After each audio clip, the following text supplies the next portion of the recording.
Et c'est reparti cette fois-ci sur l'addition et la soustraction de fractions. Donc pour cette partie du travail, on va commencer avec les deux règles fondamentales qu'on utilise systématiquement et qui revient à regarder le dénominateur des fractions. Donc soit les deux fractions sont au même dénominateur. Donc ça c'est important, même dénominateur, je l'entoure. C'est-à-dire qu'on va pouvoir additionner ou soustraire directement les numérateurs entre eux sans changer le dénominateur. Donc en fin de compte, on a il se passe quelque chose d'assez direct. On additionne, on soustrait le numérateur entre eux et vraiment sans changer le dénominateur, il va rester comme il est. Exemple, on va commencer avec la définition littérale. Donc, définition littérale. Je vais avoir par exemple A sur C plus B sur C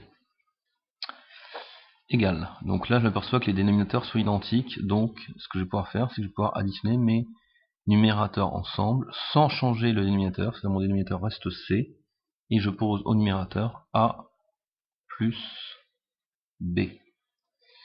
Mais j'ai aussi la possibilité de le faire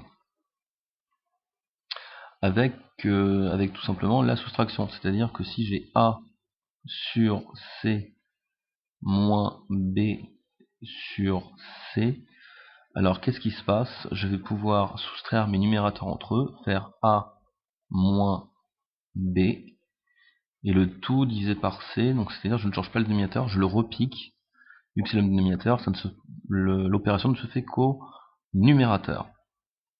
Voilà. On va faire avec un exemple qui nous permet de nous mettre dans le bain. Donc ici, exemple. C'est parti. Donc pour commencer, je vais faire 4 septièmes plus 1 septième. Par exemple, 4 septièmes plus 1 septième. Dans cet exemple, je m'aperçois que le dénominateur est identique. 7, c'est le dénominateur des deux fractions. Donc je vais pouvoir passer directement à mon addition. Donc ça me fait 4 plus 1 au numérateur. Le 7 au dénominateur ne bouge pas. Mon résultat est donc de 5 septièmes. Autre exemple, on fait pareil, sauf que cette fois-ci, on va faire 4 septièmes, mais on va lui enlever 1 septième. Et ben, on fait pareil, le job il est identique, c'est-à-dire que je vais repiquer mon dénominateur, et au numérateur, je vais faire 4 moins 1. 4 moins 1, ça vaut 3, donc c'est du 3 septième. Donc c'est une règle assez tranquille, dénominateur identique, donc je peux faire le calcul au numérateur. Par contre, attention, juste au numérateur. Maintenant, la règle numéro 2 qu'on va attaquer tout de suite, soit les deux fractions n'ont pas le même dénominateur, donc cette fois-ci, pas le même dénominateur. Et là, ça va se compliquer un chouïa, c'est-à-dire, il faut d'abord trouver un dénominateur commun. Et ça va rappeler des souvenirs, un dénominateur commun, pour ensuite procéder au calcul. Et c'est ça qui est important, c'est que ça n'a pas le même dénominateur, donc il faut que je trouve, dans l'ordre des choses, on regarde si on a le même dénominateur, je vais faire une petite astérisque ici, soit des dénominateurs qui vont être différents. Si c'est le cas, si on est dans le deuxième cas, dans la règle numéro 2, donc il faut trouver un dénominateur commun, c'est-à-dire un dénominateur qui va pouvoir me ramener au cas numéro 1, à la règle numéro 1, où là, dans ce cas-là, ben, si c'est le même dénominateur, j'ai le droit de faire mon calcul, de procéder au calcul, juste au niveau du numérateur. Donc, on poursuit. La définition de cette chose-là, elle est un peu plus technique. Donc ici, je vais avoir A, A sur B, plus C sur D, et j'ai envie de pouvoir les additionner. Donc ce que je vais commencer à faire, c'est que ma première fraction, A sur B, donc je vais juste repiquer les fractions avec un peu de place, en me laissant un peu de place. Tac, tac.